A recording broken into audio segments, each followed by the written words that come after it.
வணக்கத்துடன் pepper and salt news என்கின்ற இந்த வலையொலியில் உங்களை சந்திப்பதில் நான் மகிழ்ச்சி அடைகின்றேன். ஏதாவது தமிழகத்தை மையப்படுத்திய ஒரு செய்தியை பேச வேண்டும் என்கின்ற ஒரு எண்ணம்தான்.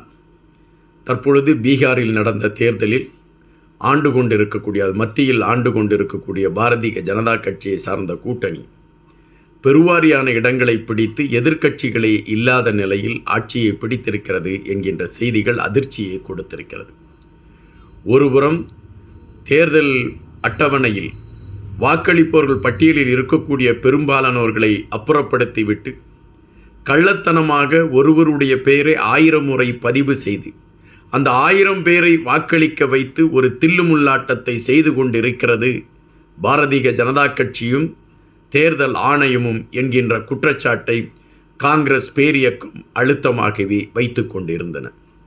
ராகுல் காந்தி அவர்கள் இது சார்ந்த பல தேடல்களை எடுத்து தேர்தல் ஆணையத்திற்கு அதை அவர் முன்னெடுத்து கொண்டு வைத்தார். இதற்கான விளக்கத்தை தேர்தல் ஆணையம் சொல்ல வேண்டும் என்கின்ற கோரிக்கை காங்கிரஸ் பேரியக்கத்தின் சார்பில் எடுத்து வைக்கப்பட்டது.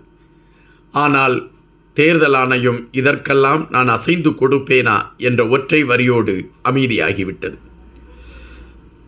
ஆண்டு கொண்டிருக்கக்கூடிய ஆட்சியாளர்களை மையப்படுத்தி தேர்தல் ஆணையம் அவர்களை குளிர்வித்து கொண்டிருக்கிறது என்பதுதான் பெரும்பாலானோருடைய ஒரு குள்ளக்குமுறலாக இருக்கின்றது. தற்பொழுது கூட வெளியாகி இருக்கக்கூடிய தேர்தல் அந்த வாக்காளர் பட்டியலை நீங்கள் பார்ப்பீர்கள் என்றால் பல இடங்களில் குளறுபடிகள் தான் நீடித்து கொண்டிருக்கின்றன. ஆனால் இதற்கு தேர்தல் ஆணையம் எந்தவிதமான பதிலையும் சொல்லாமல் யாருக்கோ வந்த விடயத்திற்கு நான் ஏன் பதில் சொல்ல வேண்டும் என்கின்ற கணக்கீட்டில் அது பயணித்து கொண்டு இருக்கின்றன. பீகார் தேர்தலில் கண்டிப்பாக காங்கிரஸ் கூட்டணி ஒரு பெரிய வளர்ச்சியை காணும் என்கின்ற கணக்கீடுகள் காங்கிரஸ் பேரியக்கத்திற்கு இருந்தது. அதனை மையப்படுத்தி தமிழகத்தில் நடைபெற இருக்கக்கூடிய சட்டமன்ற தேர்தலில் திராவிட முன்னேற்றக் கழகத்திடம் அதிக வாக்குகளை, அதாவது அதிக இடங்களை பெறுவதற்கான ஒரு களத்தை எடுக்க வேண்டும் என்கின்ற நிலைப்பாட்டில் அதற்கான முயற்சிகளை எடுப்பதற்கு அந்த கட்சியை சார்ந்த தலைவர்கள் முனைப்பு காட்டிக்கொண்டு இருந்தார்கள். இன்னொரு புறம் வருகின்ற சட்டமன்ற தேர்தலில் தமிழகத்தில் மாற்று கூட்டணியை உருவாக்க வேண்டும் என்கின்ற எண்ணம் கூட அவர்களிடம் இருந்தது. ஆனால் பீகார் தேர்தல் ஒட்டுமொத்த களத்தையுமே சிதைத்திருக்கிறது என்பதுதான் நிஜம். பாரதிய ஜனதா கட்சிக்கு கிடைத்திருக்கக்கூடிய இந்த வாக்கு சதவீதங்கள் உண்மையில் கிடைத்ததா அல்லது திட்டமிட்ட சதியா, இதன் பின்னால் இருக்கக்கூடிய களங்கள் என்ன, இவைகளையெல்லாம் குறித்து நாம் பார்க்க வேண்டிய சூழலுக்கு போகின்ற பொழுது அது கடுமையான விமர்சன களத்தை நோக்கித்தான் செல்லும். ஆனாலும் இப்பொழுது காங்கிரஸ் திரிசொங்கு சொர்க்கத்தில் நின்று கொண்டிருக்கிறது. என்ன செய்வது என்று அறியாத ஒரு சூழல் அவர்களுக்கு. பீகாரும் கைவிட்டு விட்டதே என்கின்ற வேதனை. இந்த சூழலில் தமிழகத்தை பொறுத்த மட்டில் அடுத்த முதல்வராக வரக்கூடிய களம் விஜய் அவர்களுக்கு இருக்கிறது என்பதுதான் பெரும்பாலானவர்கள் சொல்லக்கூடிய கருத்து. இன்று கூட ஒரு மக்கள் மன்றத்தில் பேசிய நாஞ்சில் சம்பத் அவர்கள் எடுத்து வைத்த கருத்து கூட அதனை மையப்படுத்தியதாகத்தான் இருந்தது. இதுவரை தமிழகத்தில் எத்தனையோ தலைவர்கள் பிரச்சாரத்திற்கு சென்று நான் பார்த்திருக்கின்றேன். ஆனால் எந்த தலைவர்களுக்கும் இதுபோல ஒரு கூட்டம் கூடியதில்லை. விஜய் அவர்களுக்குத்தான் இது போன்ற ஒரு கூட்டம் கூடியிருக்கிறது. அதுபோல இங்கு காலதாமத்தை மையப்படுத்தி பல கருத்துக்களை பதிவிட்டார்கள். காலதாமதமாக வந்ததால் தான் இப்படி ஒரு பிரச்சனை ஏற்பட்டது என்று. பேரறிஞர் அண்ணா அவர்கள் பிரச்சாரத்திற்கு வருகிறார் என்கின்ற ஒரு நிலை ஏற்பட்ட பொழுது அவர் இரவு வருவார் என்று சொல்லப்பட்டது. ஆனால் மறுநாள் காலையில் 7:30 மணிக்குத்தான் வந்தார். அதுவரை மேடையில் நான் தான் பேசிக்கொண்டு இருந்தேன் என்று நாஞ்சில் சம்பத் அவர்கள் அன்ற காலத்திலே தலைவர்கள் தாமதமாகத்தான் வந்தார் என்கின்ற செய்தியை எடுத்து வைத்தார். தற்பொழுது உள்ள சூழலில் விஜய் அவர்களுக்கான எதிர்பார்ப்பு அடுத்த முதல்வர் அவர்தான் என்பது உறுதிப்படுத்தப்பட்டு கொண்டு இருக்கின்றன.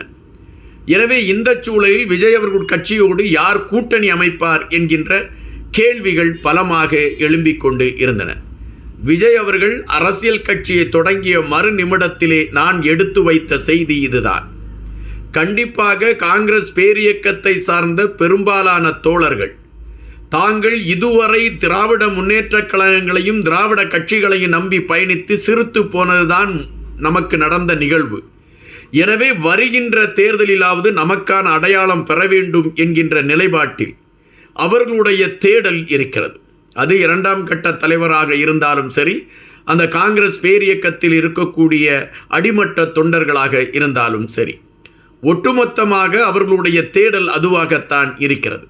எனவே திராவிட முன்னேற்றக் கழகத்தோடு கைகோர்த்து கொண்டு இந்த தேர்தலை நாம் சந்தித்தால் நமக்கான இடங்கள் கிடைப்பது மிக மிக அரிது. அதுபோல நாம் ஒட்டுமொத்தமாக தேய்மானத்திற்குள் செல்லக்கூடிய களம் வந்துவிடும் என்று அவர்கள் அச்சப்பட்டார்கள், படுகிறார்கள். எனவே அவர்கள் இப்பொழுது என்ன முடிவெடுத்திருக்கிறார்கள்? வளர்ந்து கொண்டிருக்கக்கூடிய கட்சி என்பதை விட ஆட்சி பீடத்திற்கு வரக்கூடிய கட்சியாக விஜய் அவர்களுடைய கட்சி இருக்கிறது.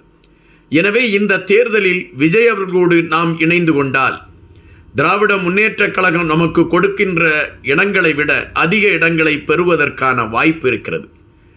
அந்த ஆட்சி பீடத்தில் நமக்கும் ஒரு பங்கு கேட்பதற்கான ஒரு களம் இருக்கிறது என்கின்ற நிலைப்பாட்டில் அவர்கள் விஜய் அவர்களுடைய கட்சியோடு கூட்டணி பேசுவதற்கான ஒரு களத்தை எடுத்துக்கொண்டு நகர ஆரம்பித்திருக்கிறார்கள் என்கின்ற செய்திகள் வருகின்றன. இதை நான் விஜய் அவர்கள் கட்சி தொடங்கிய அந்த சூழலிலே எடுத்து வைத்திருக்கின்றேன். விஜய் அவர்களோடு காங்கிரஸ் பேரியக்கம் கண்டிப்பாக கூட்டணி அமைக்கும் என்கின்ற ஒரு கருத்தை ஆணித்தரமாக எடுத்து வைத்திருக்கின்றேன். இப்பொழுது உள்ள சூழலில் அதுதான் நடைமுறை காணும் என்பதுதான் நிஜம். இதனால் தான் இப்பொழுது ஆண்டு கொண்டிருக்கக்கூடிய திராவிட முன்னேற்றக் கழகம் வேறு பல கட்சிகளை உள்ளிழுப்பதற்கான வேலைகளை செய்து கொண்டிருக்கின்றது. யார் யாரை உள்ளிழுத்தால் நமக்கான வாக்கு வங்கிகளை தக்க வைத்துக் கொள்ளலாம் என்கின்ற கணக்கீடுகள் அவர்கள் சார்பில் போடப்படுகின்றன.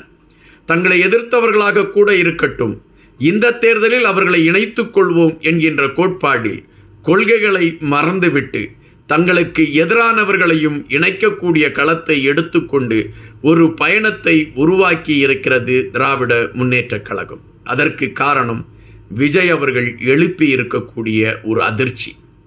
எதிர்பார்க்கவில்லை விஜய் அவர்கள் கட்சி ஆரம்பித்த பொழுது இந்த கட்சி இவ்வளவு பெரிய வளர்ச்சியை காணும் என்று.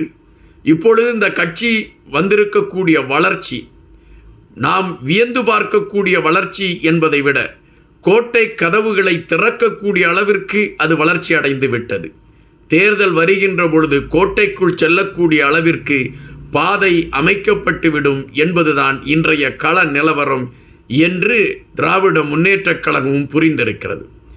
எனவேதான் விஜய் அவர்களுக்கு எதிரான விமர்சனங்கள் தொடர்ச்சியாக எடுத்து வைக்கப்பட்டு கொண்டிருக்கின்றன. தற்பொழுது உள்ள சூழலில் காங்கிரஸ் பேரியக்கம் விஜய் அவர்களோடு கைகோர்ப்பதற்கு கைகளை தயாராக்கி கொண்டு இருக்கிறது என்பதாகத்தான் கணிக்க முடிகிறது.